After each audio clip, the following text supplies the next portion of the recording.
प्यारे विद्यार्थियों, MA semester 1 ਦਾ PCP ਆਪਣਾ ਸ਼ੁਰੂ ਹੋਣ ਜਾ ਰਿਹਾ ਹੈਗਾ। PCP ਸ਼ੁਰੂ ਹੋਣ ਤੋਂ ਪਹਿਲਾਂ ਮੈਂ ਤੁਹਾਡੇ ਨਾਲ ਇਹ ਵੀਡੀਓ ਸ਼ੇਅਰ ਕਰ ਰਿਹਾ ਹਾਂ ਆਪਣੇ ਪੇਪਰ ਦੇ ਬਾਰੇ ਵਿੱਚ, ਤਾਂ ਕਿ ਤੁਹਾਨੂੰ ਥੋੜੀ ਬਹੁਤ ਜਿਹੜੀ ਉਸ ਦੀ ਇੰਟਰੋਡਕਟਰੀ ਟਾਈਪ ਜਿਹੜੀ ਹੈਗੀ ਜਾਣਕਾਰੀ ਉਹ ਹੋ ਸਕੇ। ਆਪਣਾ ਸੈਕੰਡ ਪੇਪਰ ਹੈਗਾ ਵੈਸਟਰਨ ਪੋਲੀਟੀਕਲ ਥਾਟ, ਪੱਛਮੀ ਰਾਜਨੀਤਿਕ ਚਿੰਤਨ। ਇਸ ਦੇ ਵਿੱਚ ਆਪਾਂ ਦੇਖਦੇ ਹਾਂ ਰਾਜਨੀਤਿਕ ਚਿੰਤਨ। ਰਾਜਨੀਤਿਕ ਚਿੰਤਨ ਬੇਸਿਕਲੀ ਕੀ ਚੀਜ਼ ਹੈਗੀ ਹੈ? ਰਾਜ ਦੇ ਬਾਰੇ ਦੇ ਵਿੱਚ ਜਦੋਂ ਅਸੀਂ ਕੋਈ ਵੀ ਗੱਲ ਕਰਦੇ ਹਾਂ ਕਿ ਰਾਜ ਕੀ ਹੈਗਾ, ਰਾਜ ਕਿਵੇਂ ਬਣਿਆ, ਜਾਂ ਰਾਜ ਕਿਹੋ ਜਿਹਾ ਹੋਣਾ ਚਾਹੀਦਾ ਹੈ, ਰਾਜ ਦੇ ਬਾਰੇ ਵਿੱਚ ਜਿਹੜੀਆਂ ਗੱਲਾਂ ਬਾਤਾਂ ਆਪਾਂ ਕਰਦੇ ਹਾਂ, ਜਾਂ ਰਾਜ ਨਾਲ ਸੰਬੰਧਿਤ ਸੰਸਥਾਵਾਂ ਉਹ ਕਿਹੋ ਜਿਹੀਆਂ ਹੋਣੀਆਂ ਚਾਹੀਦੀਆਂ ਨੇ, ਜਾਂ ਜਿਹੜੀਆਂ ਰਾਜਨੀਤਿਕ ਸੰਸਥਾਵਾਂ ਹੈਗੀਆਂ ਉਹਨਾਂ ਨੂੰ ਬੈਟਰ ਕਿਸ ਤਰ੍ਹਾਂ ਬਣਾਇਆ ਜਾ ਸਕਦਾ ਹੈ, ਅਤੇ ਰਾਜ ਨਾਲ ਸੰਬੰਧਿਤ ਸਮੱਸਿਆਵਾਂ ਕਿ ਕਿਸ ਤਰ੍ਹਾਂ ਦੀਆਂ ਪ੍ਰੋਬਲਮ ਅਸੀਂ ਅੱਜ ਫੇਸ ਕਰ ਰਹੇ ਹੈਗੇ ਆ। ਅੱਜ ਸਾਡੇ ਰਾਜ ਹੈਗਾ ਇਹ 'ਚ ਅੱਜ ਹੋਰ ਤਰ੍ਹਾਂ ਦੀਆਂ ਪ੍ਰੋਬਲਮ ਨੇ। ਇਸ ਤੋਂ ਪਹਿਲਾਂ ਰਾਜ ਜਦੋਂ ਹੈਗਾ ਸੀ ਤਾਂ ਪੁਰਾਣੇ ਸਮਿਆਂ ਦੇ ਵਿੱਚ ਹੋਰ ਤਰ੍ਹਾਂ ਦੀਆਂ ਸਮੱਸਿਆਵਾਂ ਹੁੰਦੀਆਂ ਸੀ, ਆਉਣ ਵਾਲੇ ਸਮੇਂ 'ਚ ਕਿਸੇ ਹੋਰ ਟਾਈਪ ਦੀਆਂ ਹੋ ਸਕਦੀਆਂ। ਤਾਂ ਇਹ ਸਮੱਸਿਆਵਾਂ ਕਿਉਂ ਸ਼ੁਰੂ ਹੋਈਆਂ, ਕੀ ਇਹਨਾਂ ਦਾ ਹੱਲ ਹੋ ਸਕਦਾ ਹੈ, ਔਰ ਆਉਣ ਵਾਲੇ ਸਮੇਂ 'ਚ ਇਸ ਤਰ੍ਹਾਂ ਦੀਆਂ ਸਮੱਸਿਆਵਾਂ ਨੂੰ ਕਿਵੇਂ ਰੋਕਿਆ ਜਾ ਸਕਦਾ ਹੈ। ਇਹ ਸਾਰੀਆਂ ਜਿਹੜੀਆਂ ਗੱਲਾਂ ਹੈਗੀਆਂ ਰਾਜ ਦੇ ਬਾਰੇ ਵਿੱਚ, ਰਾਜ ਨਾਲ ਸੰਬੰਧਿਤ ਸੰਸਥਾਵਾਂ ਦੇ ਬਾਰੇ ਵਿੱਚ, ਜਾਂ ਰਾਜ ਨਾਲ ਸੰਬੰਧਿਤ ਸਮੱਸਿਆਵਾਂ ਦੇ ਬਾਰੇ ਵਿੱਚ, ਇਹ ਜਿੰਨੀਆਂ ਵੀ ਅਸੀਂ ਸਾਰੀਆਂ ਗੱਲਾਂ ਬਾਤਾਂ ਕਰਦੇ ਹਾਂ that's called as political thought, ਰਾਜਨੀਤਿਕ ਚਿੰਤਨ। ਉਸ ਚੀਜ਼ ਨੂੰ ਅਸੀਂ ਰਾਜਨੀਤਿਕ ਚਿੰਤਨ ਕਹਿੰਦੇ ਹਾਂ। ਰਾਜਨੀਤਿਕ ਚਿੰਤਨ ਜਿਹੜਾ ਹੈਗਾ ਇਹ ਉਨਾ ਹੀ ਪੁਰਾਣਾ ਹੈ ਜਿੰਨਾ ਸਾਡਾ ਜਿਹੜਾ ਹੈਗਾ ਮਨੁੱਖੀ ਜੀਵਨ ਦੇ ਵਿੱਚ ਜਦੋਂ ਦੀ ਸਾਨੂੰ ਸਮਝ ਆਈ ਹੈ, ਜਦੋਂ ਮਨੁੱਖ ਨੇ ਸੁਸਾਇਟੀ ਦੇ ਵਿੱਚ, ਸਮਾਜ ਦੇ ਵਿੱਚ ਰਹਿਣਾ ਸ਼ੁਰੂ ਕੀਤਾ, ਉਦੋਂ ਤੋਂ ਹੀ ਜਿਹੜਾ ਹੈਗਾ ਰਾਜ ਦਾ ਸਿਸਟਮ ਚੱਲਿਆ ਆ ਰਿਹਾ। ਬੇਸਿਕਲੀ ਜਿਹੜਾ ਰਾਜ ਹੈਗਾ ਇਹ ਮਨੁੱਖ ਨੂੰ ਸੋਸ਼ਲ ਜੀਵਨ ਜਿਉਣ ਦੇ ਵਾਸਤੇ ਇੱਕ ਡੈਫੀਨਿਟ ਜਿਹੜਾ ਹੈਗਾ ਸਟਰਕਚਰ ਪ੍ਰੋਵਾਈਡ ਕਰਦਾ ਹੈਗਾ। ਤਾਂ ਹੁਣ ਆਪਣੇ ਪੇਪਰ ਦਾ ਨਾਮ ਹੈਗਾ ਵੈਸਟਰਨ ਪੋਲੀਟੀਕਲ ਥਾਟ, ਪੱਛਮੀ ਰਾਜਨੀਤਿਕ ਚਿੰਤਨ। ਤਾਂ ਇਸ ਦਾ ਕੀ ਹੈਗਾ ਕਿ ਰਾਜਨੀਤਿਕ ਚਿੰਤਨ ਦੁਨੀਆ ਦੇ ਹਰੇਕ ਕੋਨੇ ਦੇ ਵਿੱਚ ਪੁਰਾਤਨ ਐਂਸ਼ੀਐਂਟ ਸਮੇਂ ਤੋਂ ਲੈ ਕੇ ਅੱਜ ਤੱਕ ਹੁੰਦਾ ਚੱਲਿਆ ਆ ਰਿਹਾ ਹੈਗਾ। ਕਿਸੇ ਖਿੱਤੇ ਦੇ ਵਿੱਚ ਕੋਈ ਜਿਹੜੀ ਸਿਵਲਾਈਜੇਸ਼ਨ ਡਿਵੈਲਪ ਹੋਈ, ਉੱਥੇ ਹੋਰ ਤਰ੍ਹਾਂ ਦੀਆਂ ਰਾਜਨੀਤਿਕ ਸੰਸਥਾਵਾਂ ਬਣੀਆਂ। ਕਿਸੇ ਹੋਰ ਖਿੱਤੇ ਦੇ ਵਿੱਚ ਹੋਰ ਤਰ੍ਹਾਂ ਦੀ ਸਿਵਲਾਈਜੇਸ਼ਨ ਡਿਵੈਲਪ ਹੋ ਗਈ, ਉੱਥੇ ਹੋਰ ਤਰ੍ਹਾਂ ਦੀਆਂ ਰਾਜਨੀਤਿਕ ਸੰਸਥਾਵਾਂ ਬਣੀਆਂ। ਉਹਨਾਂ ਦੇ ਫੰਕਸ਼ਨ ਥੋੜ੍ਹੇ ਬਹੁਤ ਵੱਖਰੇ ਹੋ ਸਕਦੇ ਹੈ, ਲੇਕਿਨ ਕੰਮ ਤੇ ਪਰਪਸ ਉਹਨਾਂ ਸਾਰੀਆਂ ਰਾਜਨੀਤਿਕ ਸੰਸਥਾਵਾਂ ਦਾ ਇੱਕੋ ਜਿਹਾ ਹੀ ਰਿਹਾ ਹੋਵੇਗਾ। ਤਾਂ ਇਸ ਤਰ੍ਹਾਂ ਦੇ ਵਿੱਚੋਂ ਅਸੀਂ ਦੇਖਦੇ ਹੈਗੇ ਹਾਂ ਕਿ ਦੁਨੀਆ ਦੇ ਵੱਖੋ ਵੱਖਰੇ ਕੋਨਿਆਂ ਦੇ ਵਿੱਚ ਅਲੱਗ-ਅਲੱਗ ਤਰ੍ਹਾਂ ਦਾ ਜਿਹੜਾ ਰਾਜਨੀਤਿਕ ਚਿੰਤਨ ਹੈ ਉਹ ਹੋਇਆ ਹੋਵੇਗਾ। ਤਾਂ ਅੱਜ ਆਪਣਾ ਜਿਹੜਾ ਇਹ ਵਾਲਾ ਪੇਪਰ ਹੈਗਾ ਇਸ ਦੇ ਵਿੱਚ ਅਸੀਂ ਡਿਸਕਸ਼ਨ ਕਰਨੀ ਹੈਗੀ ਆ ਪੱਛਮੀ ਰਾਜਨੀਤਿਕ ਚਿੰਤਨ। ਪੱਛਮੀ ਭਾਵ ਵੈਸਟ ਦੇ ਵਿੱਚ, ਪੱਛਮ ਦੇ ਵਿੱਚ, ਖਾਸ ਕਰ ਜਿਹੜਾ ਇਸ ਸਿਨੈਰੀਓ ਨੂੰ ਅਸੀਂ ਲੈਂਦੇ ਹੈਗੇ ਆ ਯੂਰਪ। ਜਦੋਂ ਵੀ ਅਸੀਂ ਵੈਸਟਰਨ ਕਲਚਰ ਦੀ ਗੱਲ ਕਰਦੇ ਹਾਂ ਤਾਂ ਅਸੀਂ ਜਿਹੜਾ ਹੈਗਾ ਯੂਰਪੀਅਨ ਜਾਂ ਜਿਹੜਾ ਹੈਗਾ ਡਿਵੈਲਪਡ ਕੰਟਰੀ ਦੇ ਕਲਚਰ ਦੀ ਗੱਲ ਕਰਦੇ ਹਾਂ।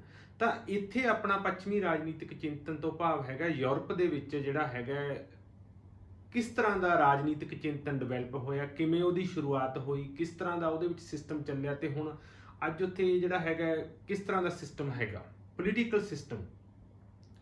ਤਾਂ ਪੱਛਮੀ ਰਾਜਨੀਤਿਕ ਚਿੰਤਨ ਦੇ ਵਿੱਚ ਆਪਣੇ ਇਸ ਪੇਪਰ ਦੇ ਵਿੱਚ ਆਪਾਂ ਜਿਹੜੀ ਡਿਸਕਸ਼ਨ ਕਰਨੀ ਹੈਗੀ, ਆਪਣੇ ਕੋਲੇ ਜਿਹੜੇ ਇਹ ਥਿੰਕਰ ਬੇਸਡ ਪੇਪਰ ਹੈਗਾ। ਇਸ ਦੇ ਵਿੱਚ ਆਪਾਂ ਨੂੰ ਕੁਝ ਥਿੰਕਰ ਦਿੱਤੇ ਹੋਏ ਆ, ਉਹਨਾਂ ਥਿੰਕਰ ਜਿਹੜੇ ਹੈਗੇ ਆ ਉਹ ਵੈਸਟ ਦੇ ਨਾਲ ਸੰਬੰਧਿਤ ਆ, ਸਾਰੇ ਪੱਛਮੀ ਰਾਜਨੀਤਿਕ ਚਿੰਤਨ ਦੇ ਨਾਲ ਸੰਬੰਧਿਤ ਹੈਗੇ। ਆਪਾਂ ਉਹਨਾਂ ਸਾਰੇ ਥਿੰਕਰ ਨੂੰ ਜਿਹੜਾ ਹੈਗਾ ਜਿਹੜੇ ਆਪਣੇ ਸਿਲੇਬਸ 'ਚ ਹੈ ਉਹਨੂੰ ਡਿਸਕਸ ਕਰਾਂਗੇ। ਇਸ ਦੇ ਵਿੱਚ, ਇਸ ਪੇਪਰ ਦੇ ਵਿੱਚ ਜਿਹੜਾ ਆਪਣਾ ਸਿਲੇਬਸ ਹੈਗਾ ਉਹਦੀ ਸ਼ੁਰੂਆਤ ਹੁੰਦੀ ਹੈਗੀ ਆ ਗ੍ਰੀਕ ਪੋਲੀਟੀਕਲ ਥਾਟ ਦੇ ਨਾਲ, ਜਿਹੜਾ ਕਿ ਐਂਸ਼ੀਐਂਟ ਪੋਲੀਟੀਕਲ ਥਾਟ ਵੀ ਅਸੀਂ ਕਹਿ ਦਿੰਦੇ ਹਾਂ। ਗ੍ਰੀਕ ਪੋਲੀਟੀਕਲ ਥਾਟ ਆਉਂਦਾ ਸਭ ਤੋਂ ਪਹਿਲਾਂ, ਉਸ ਤੋਂ ਬਾਅਦ ਜਿਹੜੇ ਹੈਗੇ ਆ ਸਾਡੇ ਕੋਲ ਥਿੰਕਰ ਆਉਂਦੇ ਹੈਗੇ ਆ। ਪਲੇਟੋ ਦੀ ਅਸੀਂ ਗੱਲ ਕਰਾਂਗੇ, ਅਰਿਸਟੋਟਲ ਦੀ ਗੱਲ ਕਰਾਂਗੇ, ਸੇਂਟ ਅਗਸਟਾਈਨ ਹੈ ਸਾਡੇ ਸਿਲੇਬਸ ਦੇ ਵਿੱਚ, ਸੇਂਟ ਐਕਵੀਨਾਸ ਹੈਗੇ ਹੈ, ਮਕਿਆਵਲੀ ਹੈਗੇ ਹੈ, ਹੋਬਜ਼।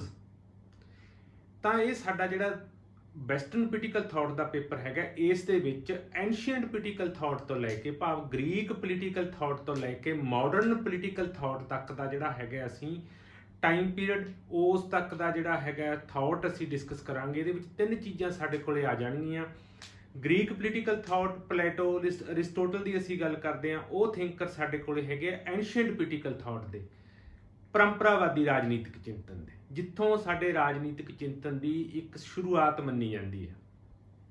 ਉਸ ਜਦੋਂ ਇਹ ਵਾਲਾ ਜਿਹੜਾ ਇਹਨਾਂ ਦਾ ਜਿਹੜਾ ਟਾਈਮ ਪੀਰੀਅਡ ਹੈਗਾ ਨੀਅਰ ਅਬਾਊਟ 500 BC ਤੋਂ ਲੈ ਕੇ ਫਸਟ ਏਡੀ ਤੱਕ ਦਾ ਹੈਗਾ।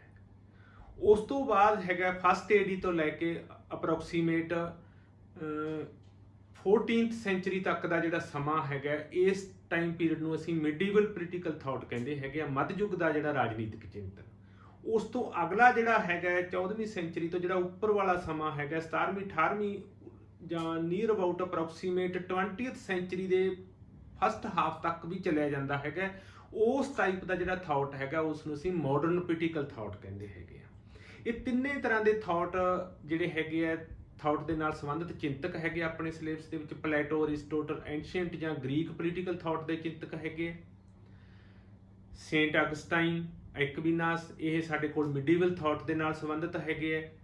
ਮੈਕਿਆਵਲੀ ਜਿਹੜਾ ਹੈਗਾ ਉਹਦਾ ਟਾਈਮ ਪੀਰੀਅਡ ਜਿਹੜਾ ਹੈਗਾ ਉਹ ਮਿਡੀਵਲ ਥਾਟ ਦੇ ਸਮੇਂ ਦਾ ਹੈਗਾ, ਬਟ ਉਹਦਾ ਜਿਹੜਾ ਥਾਟ ਹੈਗਾ ਉਹ ਮਾਡਰਨ ਪੋਲੀਟੀਕਲ ਜਿਹੜਾ ਥਾਟ ਹੈਗਾ ਉਸ ਦੇ ਨਾਲ ਮੈਚ ਕਰਦਾ ਹੈਗਾ। ਹੌਬਸ ਜਿਹੜਾ ਹੈਗਾ ਸਾਡੇ ਕੋਲ ਥਿੰਕਰ, ਉਹ ਪਿਓਰਲੀ ਜਿਹੜਾ ਹੈਗਾ ਮਾਡਰਨ ਪੋਲੀਟੀਕਲ ਥਿੰਕਰ ਹੈਗਾ ਸਾਡੇ ਕੋਲ।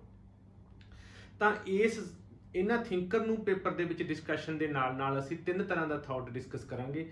ਇਸ ਪੇਪਰ ਦੇ ਵਿੱਚ ਅਸੀਂ ਹਰ ਇੱਕ ਥਿੰਕਰ ਨੂੰ ਜਦੋਂ ਡਿਸਕਸ ਕਰਨਾ ਹੈਗਾ ਤਾਂ ਕੁਝ ਕੁ ਚੀਜ਼ਾਂ ਸਾਰਿਆਂ ਦੇ ਬਾਰੇ ਵਿੱਚ ਆਪਾਂ ਡਿਸਕਸ ਕਰਨੀਆਂ ਹੈਗੀਆਂ। ਸਭ ਤੋਂ ਪਹਿਲੀ ਚੀਜ਼ ਆਪਾਂ ਦੇਖਾਂਗੇ ਕਿ ਉਸ ਪਾਰਟੀਕੂਲਰ ਜਿਹੜਾ ਥਿੰਕਰ ਹੈਗਾ ਉਹਦਾ ਕਿਸ ਤਰ੍ਹਾਂ ਦਾ ਥਾਟ ਹੈਗਾ, ਕਿ ਉਸ ਨੇ ਜਿਹੜੀ ਸਾਡੀ ਪ੍ਰਿਮਿਟਿਵ ਸਟੇਜ ਹੈਗੀ ਹੈ, ਜਿਹੜੀ ਸਾਡੀ ਪ੍ਰਿਮਿਟਿਵ ਸਟੇਜ ਹੈਗੀ ਹੈ ਹਿਊਮਨ ਬੀਇੰਗ ਦੀ, ਪ੍ਰਕਿਰਤਕ ਅਵਸਥਾ, ਉਸ ਦੇ ਬਾਰੇ ਵਿੱਚ ਉਸ ਪਾਰਟੀਕੂਲਰ ਥਿੰਕਰ ਨੇ ਕੀ ਵਿਚਾਰ ਦਿੱਤੇ ਹੈਗੇ ਆ। ਪ੍ਰਕਿਰਤਕ ਅਵਸਥਾ ਤੋਂ ਕੀ ਭਾਵ ਹੈ ਕਿ ਮਨੁੱਖ ਨੇ ਜਦੋਂ ਸਮਾਜ ਤੇ ਰਾਜ ਦੇ ਵਿੱਚ ਰਹਿਣਾ ਸ਼ੁਰੂ ਕੀਤਾ ਉਸ ਤੋਂ ਪਹਿਲਾਂ ਦੀ ਜਿਹੜੀ ਅਵਸਥਾ ਸੀ ਉਹ ਕਿਸ ਤਰ੍ਹਾਂ ਦੀ ਸੀ। ਪ੍ਰਕਿਰਤਕ ਅਵਸਥਾ ਬਾਰੇ ਉਸ ਰਾਜਨੀਤਿਕ ਚਿੰਤਕ ਦੇ ਕੀ ਵਿਚਾਰ ਹੈ। ਉਸ ਰਾਜਨੀਤਿਕ ਚਿੰਤਕ ਦੇ ਉਸ ਤੋਂ ਬਾਅਦ ਮਨੁੱਖੀ ਸੁਭਾਅ ਬਾਰੇ, ਹਿਊਮਨ ਬੀਇੰਗ, ਹਿਊਮਨ ਨੇਚਰ ਬਾਰੇ ਉਸ ਦੇ ਕੀ ਵਿਚਾਰ ਹੈਗੇ। ਪੋਲਿਟਿਕਸ ਬਾਰੇ ਉਸ ਰਾਜਨੀਤਿਕ ਚਿੰਤਕ ਦੇ ਕੀ ਵਿਚਾਰ ਹੈ। ਰਿਲੀਜਨ ਤੇ ਪੋਲਿਟਿਕਸ ਦੇ ਸੰਬੰਧ ਬਾਰੇ ਜਾਂ ਐਥਿਕਸ ਤੇ ਪੋਲਿਟਿਕਸ ਦੇ ਸੰਬੰਧ ਦੇ ਬਾਰੇ ਵਿੱਚ ਉਸ ਰਾਜਨੀਤਿਕ ਚਿੰਤਕ ਦੇ ਕੀ ਵਿਚਾਰ ਹੈਗੇ ਹੈ। ਲਾਅ ਦੇ ਬਾਰੇ ਵਿੱਚ ਉਹ ਰਾਜਨੀਤਿਕ ਚਿੰਤਕ ਕੀ ਕਹਿੰਦਾ ਹੈਗਾ। ਰਾਈਟਸ ਦੇ ਬਾਰੇ ਵਿੱਚ ਉਹਦੇ ਕੀ ਵਿਚਾਰ ਹੈਗੇ ਹੈ। ਜਾਂ ਸੋਵਰੇਨਟੀ ਅਸੀਂ ਲੈ ਕੇ ਚੱਲਦੇ ਹੈਗੇ ਆ ਕਨਸੈਪਟ, ਸੋਵਰੇਨਟੀ ਦੇ ਬਾਰੇ ਵਿੱਚ ਉਹਦੇ ਕੀ ਵਿਚਾਰ ਹੈਗੇ ਆ ਉਸ ਪਾਰਟੀਕੂਲਰ ਥਿੰਕਰ ਦੇ। ਇਹ ਸਾਰੀਆਂ ਚੀਜ਼ਾਂ ਅਸੀਂ ਹਰ ਇੱਕ ਥਿੰਕਰ ਦੇ ਇਹਨਾਂ ਸਾਰੀਆਂ ਚੀਜ਼ਾਂ ਦੇ ਬਾਰੇ ਵਿੱਚ ਆਪਾਂ ਜਿਹੜੇ ਵਿਊਜ਼ ਹੈਗੇ ਆ ਉਹ ਡਿਸਕਸ ਕਰਨੇ ਹੈਗੇ ਆ। ਜਿਸ ਤਰ੍ਹਾਂ ਫਾਰ ਐਗਜ਼ਾਮਪਲ ਅਰਿਸਟੋਟਲ ਦੀ ਜੇ ਅਸੀਂ ਗੱਲ ਕਰੀਏ, ਅਰਿਸਟੋਟਲ ਕੀ ਕਹਿੰਦਾ ਹੈਗਾ ਕਿ ਸਟੇਟ ਕੀ ਹੈਗੀ ਹੈ। ਅਰਿਸਟੋਟਲ ਦੇ ਮੁਤਾਬਕ ਸਟੇਟ ਕੀ ਹੈਗਾ, state is an natural institution. ਔਰ ਸਟੇਟ ਕਿਵੇਂ ਬਣਿਆ, ਬਾਏ ਐਵੋਲੂਸ਼ਨ ਦੀ ਥਿਓਰੀ। ਤਾਂ ਅਰਿਸਟੋਟਲ ਦੇ ਮੁਤਾਬਕ ਸਟੇਟ ਇੱਕ ਕੁਦਰਤੀ ਸੰਸਥਾ ਹੈਗੀ ਹੈ। ਬਟ ਜਦੋਂ ਅਸੀਂ ਡਿਸਕਸ ਕਰਦੇ ਹੈਗੇ ਆ ਐਕਵੀਨਾਸ ਨੂੰ ਜਾਂ ਅਗਸਟੀਨ ਨੂੰ, ਉਹ ਕੀ ਕਹਿੰਦੇ ਹੈਗੇ ਆ ਕਿ state is created by God. ਕਿ ਸਟੇਟ ਕਿਸ ਤਰ੍ਹਾਂ ਬਣਿਆ, ਸਟੇਟ ਦੈਵੀ ਉਤਪਤੀ ਦਾ ਨਤੀਜਾ, ਸਟੇਟ ਨੂੰ ਪਰਮਾਤਮਾ ਨੇ ਬਣਾਇਆ ਹੈਗਾ। ਉਹ ਡਿਊਲ ਸਟੇਟ ਦੀ ਗੱਲ ਕਰਦੇ ਆ, ਇੱਕ ਉਹ ਸਟੇਟ ਜਿਹਨੂੰ ਕਿੰਗ ਚਲਾਉਂਦਾ, ਇੱਕ ਉਹ ਸਟੇਟ ਜਿਹਨੂੰ ਚਰਚ ਚਲਾਉਂਦਾ ਹੈਗਾ। ਜਦੋਂ ਅਸੀਂ ਉਸ ਤੋਂ ਬਾਅਦ ਹੌਬਜ ਤੱਕ ਆਉਂਦੇ ਆ, ਮਾਡਰਨ ਥਾਟ ਦੇ ਵਿੱਚ ਆਉਂਦੇ ਆ, ਤਾਂ ਉੱਥੇ ਫਾਰ ਐਗਜ਼ਾਮਪਲ ਹੌਬਜ ਦੀ ਗੱਲ ਕਰਦੇ ਆ ਤਾਂ ਹੌਬਜ ਕਹਿੰਦਾ ਹੈਗਾ ਕਿ ਸਟੇਟ ਹੈ ਜਿਹੜੀ ਇਹ ਆਰਟੀਫਿਸ਼ੀਅਲ ਇੰਸਟੀਟਿਊਸ਼ਨ ਹੈ। ਹੁਣ ਆਰਟੀਫਿਸ਼ੀਅਲ ਜਿਹੜੀ ਚੀਜ਼ ਹੋਏਗੀ ਉਹਨੂੰ ਕੌਣ ਬਣਾਉਂਦਾ ਹੈਗਾ, ਮਨੁੱਖ। ਤਾਂ ਹੌਬਜ ਦੇ ਮੁਤਾਬਕ, ਮਾਡਰਨ ਪੋਲੀਟੀਕਲ ਥਾਟ ਦੇ ਮੁਤਾਬਕ ਜਿਹੜਾ ਸਟੇਟ ਹੈਗਾ ਉਹ ਇੱਕ ਆਰਟੀਫਿਸ਼ੀਅਲ ਇੰਸਟੀਟਿਊਸ਼ਨ ਹੈ, ਬਣਾਉਟੀ ਸੰਸਥਾ। ਬਣਾਉਟੀ ਸੰਸਥਾ ਭਾਵ ਇਹਨੂੰ ਮਨੁੱਖ ਨੇ ਖੁਦ ਬਣਾਇਆ ਹੈਗਾ ਆਪਣੀ ਲੋੜ ਮੁਤਾਬਕ, ਆਪਣੀਆਂ ਜ਼ਰੂਰਤਾਂ ਦੇ ਮੁਤਾਬਕ। ਤਾਂ ਇੱਥੇ ਹਰ ਇੱਕ ਜਿਹੜਾ ਥਾਟ ਦਾ ਜਿਹੜਾ ਪੈਟਰਨ ਹੈਗਾ, ਚਾਹੇ ਉਹ ਐਂਸ਼ੀਅੰਟ ਥਾਟ ਹੈਗਾ, ਚਾਹੇ ਗ੍ਰੀਕ ਪੋਲੀਟੀਕਲ ਥਾਟ ਹੈਗਾ, ਚਾਹੇ ਉਹ ਮਿਡੀਵਲ ਥਾਟ ਹੈਗਾ, ਚਾਹੇ ਉਹ ਮਾਡਰਨ ਥਾਟ ਹੈਗਾ, ਤਾਂ ਹਰ ਇੱਕ ਥਾਟ ਦੇ ਵਿੱਚ ਹਰ ਇੱਕ ਚੀਜ਼ ਦੇ ਬਾਰੇ ਵਿਚਾਰ ਜਿਹੜੇ ਹੈਗੇ ਨੇ ਉਹ ਡਿਫਰੈਂਟ ਹੈਗੇ ਆ। ਕੁਝ ਚੀਜ਼ਾਂ ਸੇਮ ਵੀ ਹੋ ਸਕਦੀਆਂ ਹੈਗੀਆਂ। ਇਹ ਆਪਣੇ ਇਸ ਜਿਹੜਾ ਪੇਪਰ ਹੈਗਾ ਇਹਦੇ ਵਿੱਚ ਆਪਾਂ ਡਿਸਕਸ ਕਰਨੀ ਹੈ। ਫਾਰ ਐਗਜ਼ਾਮਪਲ ਜੇ ਆਪਾਂ ਗੱਲ ਕਰਦੇ ਹੈਗੇ ਆ ਮਨੁੱਖੀ ਸੁਭਾਅ ਬਾਰੇ, ਹਿਊਮਨ ਨੇਚਰ ਬਾਰੇ, ਤਾਂ ਮੈਕਿਆਵਲੀ ਦੇ ਕੀ ਵਿਚਾਰ ਹੈ। ਮੈਕਿਆਵਲੀ ਕਹਿੰਦਾ ਹੈਗਾ ਕਿ ਜਿਹੜੀ ਸਾਡੀ ਹਿਊਮਨ ਨੇਚਰ ਜਿਹੜੀ ਹੈਗੀ ਆ ਉਹ ਇੱਕ ਤਰ੍ਹਾਂ ਦੇ ਨਾਲ ਸਾਡੀ ਮਨੁੱਖ ਇੱਕ ਚਲਾਕ ਪ੍ਰਾਣੀ ਜਿਹੜਾ ਹੈਗਾ, ਮਨੁੱਖ ਇੱਕ ਧੋਖੇਬਾਜ਼ ਪ੍ਰਾਣੀ ਹੈਗਾ। ਔਰ ਹੌਬਜ ਦੀ ਜਦੋਂ ਗੱਲ ਕਰਦੇ ਆ ਤਾਂ ਹੌਬਜ ਕਹਿੰਦਾ ਹੈਗਾ ਕਿ ਮਨੁੱਖ ਹੈ ਜਿਹੜਾ ਉਹ ਇੱਕ ਡਰਪੋਕ ਪ੍ਰਾਣੀ ਹੈ। ਬਟ ਜੇ ਅਸੀਂ ਅਰਿਸਟੋਟਲ ਦੀ ਗੱਲ ਕਰੀਏ ਤਾਂ ਅਰਿਸਟੋਟਲ ਕਹਿੰਦਾ ਹੈਗਾ human being is social animal. ਇੱਥੇ ਸੋਸ਼ਲ ਐਨੀਮਲ ਤੋਂ ਭਾਵ ਹੀ ਉਹਦਾ ਰਾਜਨੀਤਿਕ ਪ੍ਰਾਣੀ ਹੈ ਜਾਂ ਸਮਾਜਿਕ ਪ੍ਰਾਣੀ ਹੈ, ਇੱਕੋ ਚੀਜ਼ ਨੂੰ ਕਨਸੈਪਟ ਨੂੰ ਲੈਂਦਾ ਹੈਗਾ। ਤਾਂ ਹੋਬਜ ਅੱਗੇ ਜਾ ਕੇ ਗੱਲ ਕਰਦਾ ਹੈਗਾ ਕਿ ਜਿੰਨੇ ਜਿਹੜੇ ਅਧਿਕਾਰ ਹੈਗੇ ਨੇ, ਅਧਿਕਾਰ ਤੇ ਕਾਨੂੰਨ ਦੇ ਵਿੱਚ ਸੰਬੰਧ ਦੇ ਬਾਰੇ ਵਿੱਚ ਹੋਬਜ ਡਿਸਕਸ ਕਰਦਾ ਹੈਗਾ ਕਿ ਜਿੰਨੇ ਜ਼ਿਆਦਾ ਕਾਨੂੰਨ ਹੋਣਗੇ ਅਧਿਕਾਰ ਉਨੇ ਸੀਮਿਤ ਹੋਣਗੇ। ਅਧਿਕਾਰ ਜ਼ਿਆਦਾ ਹੋਣ ਲਈ ਜ਼ਰੂਰੀ ਹੈ ਕਿ ਕਾਨੂੰਨ ਘੱਟ ਹੋਣੇ ਚਾਹੀਦੇ ਆ। ਇਸੇ ਤਰ੍ਹਾਂ ਇਸ ਪੇਪਰ ਦੇ ਵਿੱਚ ਹਰ ਇੱਕ ਥਿੰਕਰ ਦਾ ਆਪਾਂ ਥਾਟ ਡਿਸਕਸ ਕਰਨਾ ਹੈਗਾ। ਇਸ ਪੇਪਰ ਦੇ ਨਾਲ ਸੰਬੰਧਿਤ ਜਿਹੜੇ ਆਪਣੇ ਨੋਟਸ ਹੈਗੇ ਨੇ ਯੂਨੀਵਰਸਿਟੀ ਦੇ, ਉਹ ਸਾਰੇ ਵੈਬਸਾਈਟ ਦੇ ਉੱਪਰ ਪਾ ਦਿੱਤੇ ਗਏ ਨੇ। ਤੁਸੀਂ ਉੱਥੋਂ ਉਹਨਾਂ ਨੋਟਸ ਨੂੰ ਲੈ ਕੇ ਉਹਨਾਂ ਨੂੰ ਪੜ੍ਹ ਸਕਦੇ ਹੋ।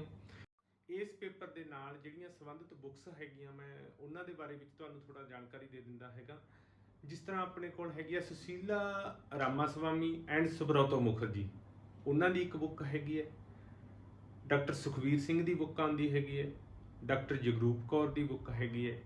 JP ਸੁਧਾ ਦੀ ਬੁੱਕ ਹੈਗੀ ਹੈ। ਵੈਸਟਰਨ ਪੋਲੀਟੀਕਲ ਥਾਟ ਦੇ ਟਾਈਟਲ ਦੇ ਨਾਮ ਦੇ ਨਾਲ ਇਹ ਬੁੱਕਸ ਹੈਗੀਆਂ। ਇਹਨਾਂ ਦੇ ਵਿੱਚੋਂ ਕੋਈ ਵੀ ਬੁੱਕ ਜਿਹੜੀ ਹੈਗੀ ਹੈ ਤੁਸੀਂ ਆਪ ਲੈ ਸਕਦੇ ਹੋ, ਉਹਨੂੰ ਪੜ੍ਹ ਸਕਦੇ ਹੋ, ਤੇ ਜਿਹੜੇ ਆਪਣੇ ਨੋਟਸ ਹੈਗੇ ਆ ਜਾਂ ਉਹਨਾਂ ਨੂੰ ਡਾਊਨਲੋਡ ਕਰਕੇ ਪੜ੍ਹ ਸਕਦੇ ਹੋ।